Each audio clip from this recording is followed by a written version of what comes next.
Hello and welcome. Hope you're doing alright.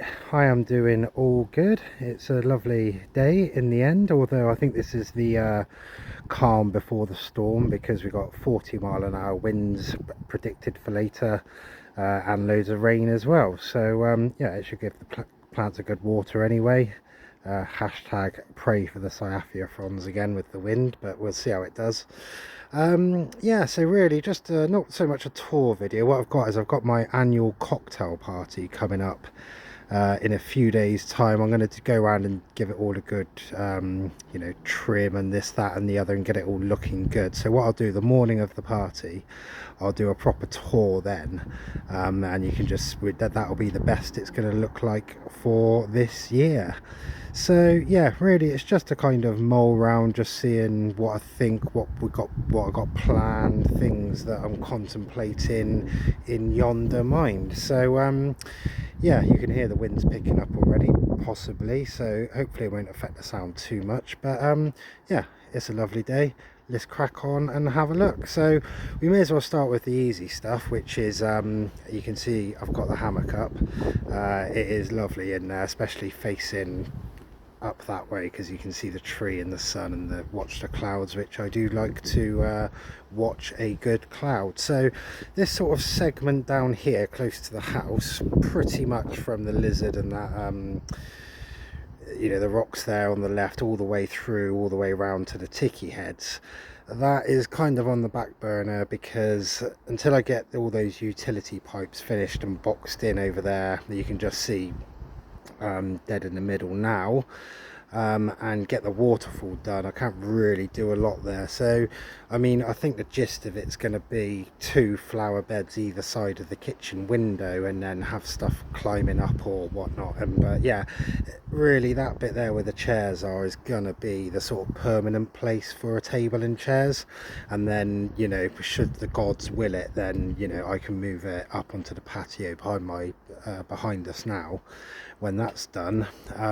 But yeah, so it'll kind of be one of them just to do that. So let's get on to something that I have been thinking about, which is this corner here. So yeah, obviously the rendering and the cementing of the coping stones, I need to do that. I'll do all of that right at the end, if you see what I mean, because I've got the other flower bed over here that I need to do as well, just over there on the left.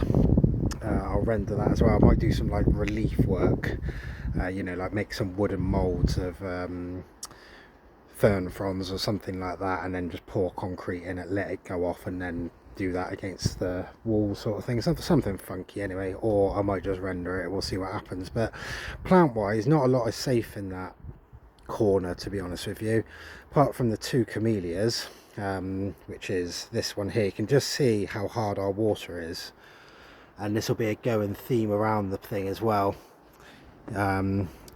This is why I want to use the rainwater for it. I have got issues with the irrigation, but we'll go into that another time. So the 2 camellias, with the one behind the statue head and this one here, I'm happy with. They flower really well, they grow really well, they seem to do all right there, and I really don't want to curse them. The other thing is, to the left of the rear camellia, there's a Traculosternum jasminoides. The idea of that being that will climb up that trellis and fill that out, but also there's one against that trellis over there in the corner, so it kind of does marry up. Yeah, the wind's picking up.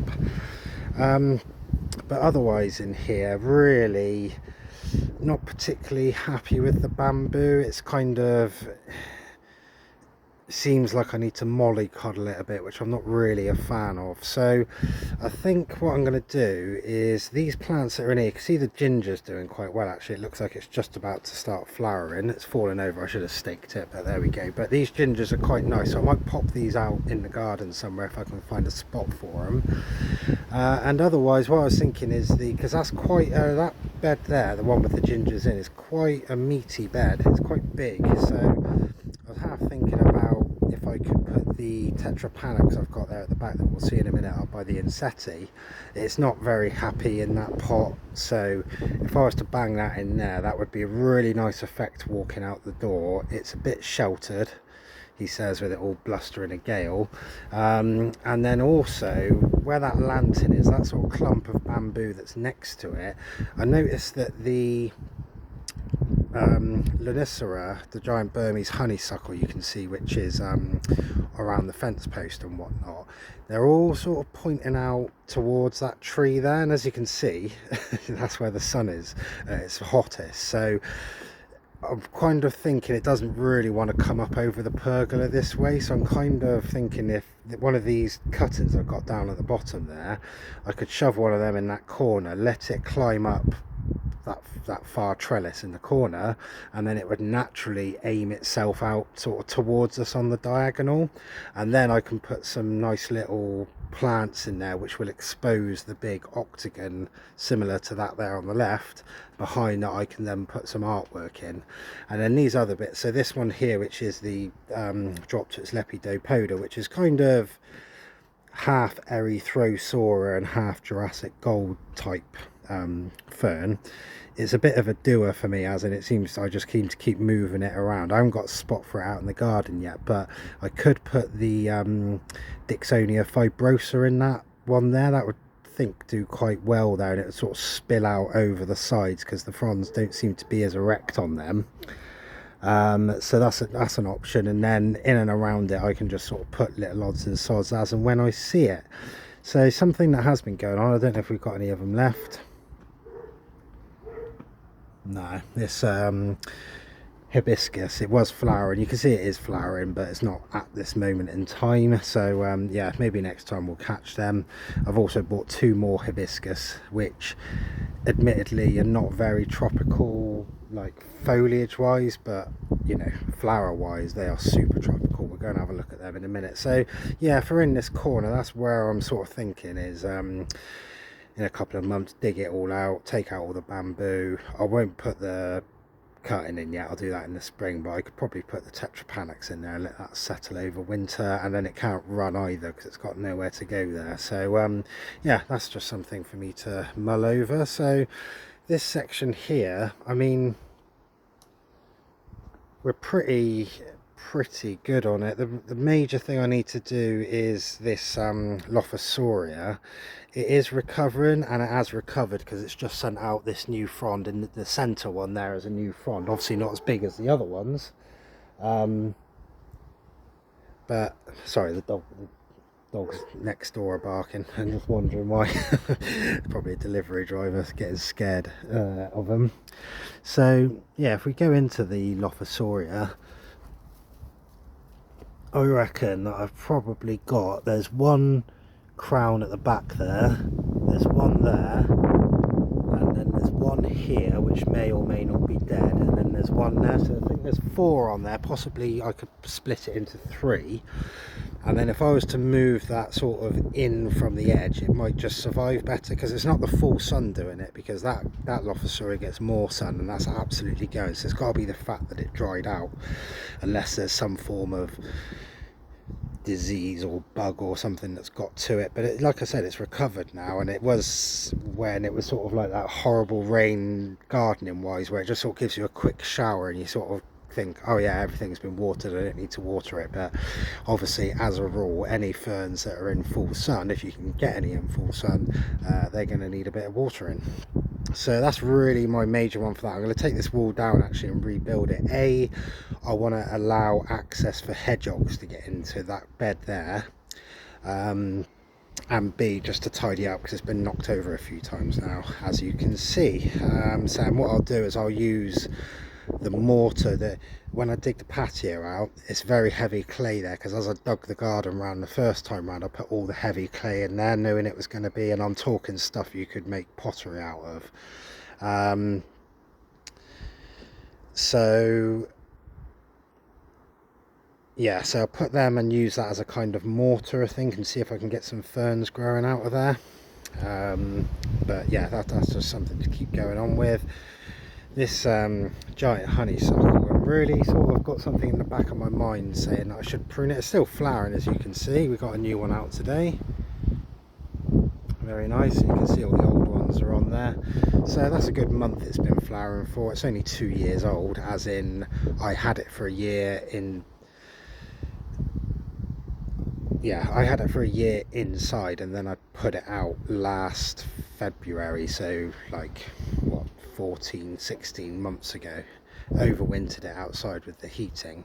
And then, so this is the proper sort of first proper summer all in, when it's had time to bed in, it's gone and it's flowered. So I'm pretty happy with that. I call that a success, but you can see it's just absolutely wild. It's going mad.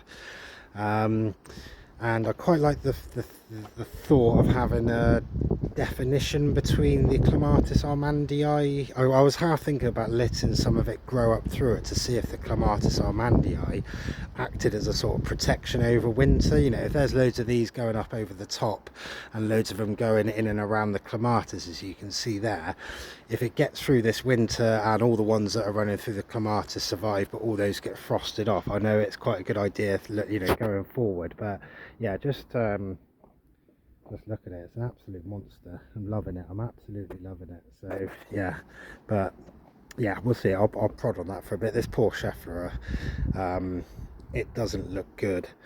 Don't think it's dead just yet, but yeah, I don't know what to do with this, whether to leave it in over winter and see what it does next year, see if it sends out a big flush in one go that can beat sort of getting eaten, or to take it out, pot it up, chuck something else in there for now, let it grow through, and then put it in next spring again, and probably have the same thing happen all over again. So yeah, or I buy another Scheffler, take that one out, put that one in September, and then leave that one in a pot, and you know, you can never have too many Schefflers.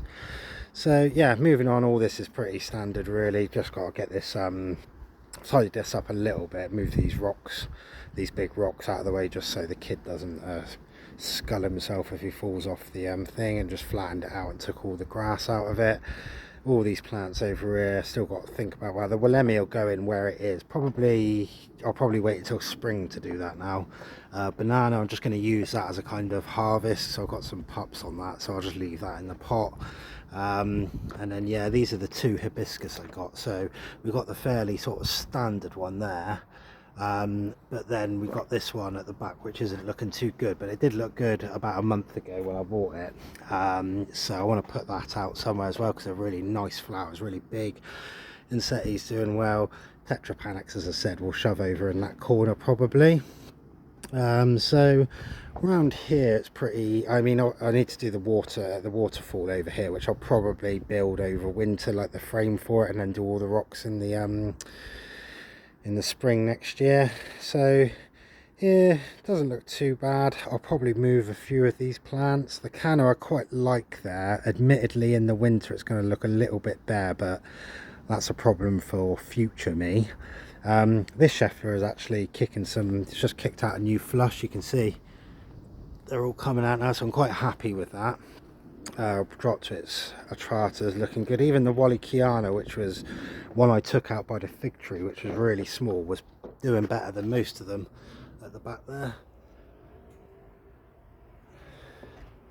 Got that dark stipe, and this one's the same. The Atrata's the same, it's got the dark stipe, but you can see this is kind of, they call it the shaggy wood fern, and you can see well why, whereas that one, the Wallichiana, is like, well, really more defined. So yeah, Lophosauria hasn't really sized up, but it has spread. I counted about 4 crowns on that one, so yeah, we'll see how that one does. The Blechnum nudum, which I bought in the spring, it's got a massive weed I can just see there growing through it, so I need to take that out. The original one kind of doesn't look too happy. I guess that because it was before the canna came out, I think it was getting too much sun, but you can see it is sort of growing out of different places now, so I'll just leave that. This one here, I can't even remember what it is, but it's not doing too great, so we'll move that out the front, and that frees up a spot there for something. Blechnum chilense looking really good, vibrant, spreading, happy days. Pilostegia verbenoides starting to flower, climbing up really well, happy with that, it's doing really well. Scheffler taiwaniana, this one went in a year before the rest of them, so it's had a good chance to push through, but yeah, good form on that, happy days. And yeah, around this sort of section there's not too much going on. Fatsia is doing well. The fig tree, I'm kind of,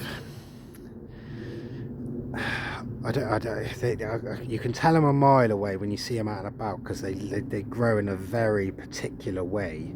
and I kind of want to avoid that look, and I was kind of thinking there's no way I'm going to be able to do it, but I did see one that had, like, it was almost grown like a box hedge. It was just a solid mass of the leaves, you know what I mean? It wasn't all straggly branches everywhere. So I don't know how they did it, but maybe I'll look at some videos and see. Maybe it's too late for that, who knows. But I've got quite a lot of figs on it actually. I won't particularly eat these or do anything with them, I don't think. I'll probably just leave them there for animals to do whatever they will with. Around here the Saathia's doing alright. Let's have a look at this one here. This one's doing alright. This one's caught up with that one now, so yeah, there we go. And yeah, like I said, the planting around here I'm pretty happy with. Everything's doing well, so you can't ask for more than that. Even this Scheffler here, which doesn't get any light really, is kicking out some new leaves, so that's good. So really this is just a waiting game around here. You can see this next fronds almost out, and again if you look at the leaves on the Fatsia, that's how hard our tap water is. And bearing in mind that I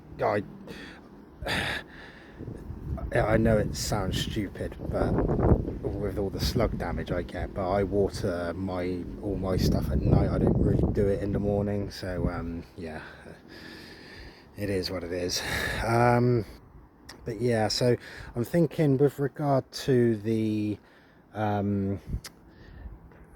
hibiscus, I could put one in there where that fat cedera is, because it's quite bushy, it's evergreen, and it's got massively vividly pink flowers, and it says it will do with part shade.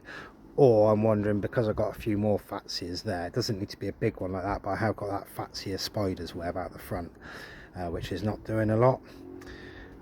So yeah, that's pretty good, and really the rest of it's kind of, you know, just ticking along as it were. Yeah, so that's about it really. Yeah, long term wise, waterfall, patio, and then yeah, move a few plants around, and yeah, we'll go from there, but we'll see what happens. So yeah, anyway, like I said, I've got a big cocktail party coming up in a few days, so I'm going to get this all really tidied up as best as it's going to be, and then might do a quick little video, or if we get too much wind damage, or if the pergola roof flies off overnight or something like that, I'll update you. But otherwise, have a good weekend, and I will see you on the next one. Oh, actually, we better have a look at this middle bed, haven't we? Yeah, this Polysticum polyblepharum, which is the one directly in front of the conifer as we're looking at it, I think I might take that out and put a bit of hibiscus in there, just because that one doesn't really like the sun.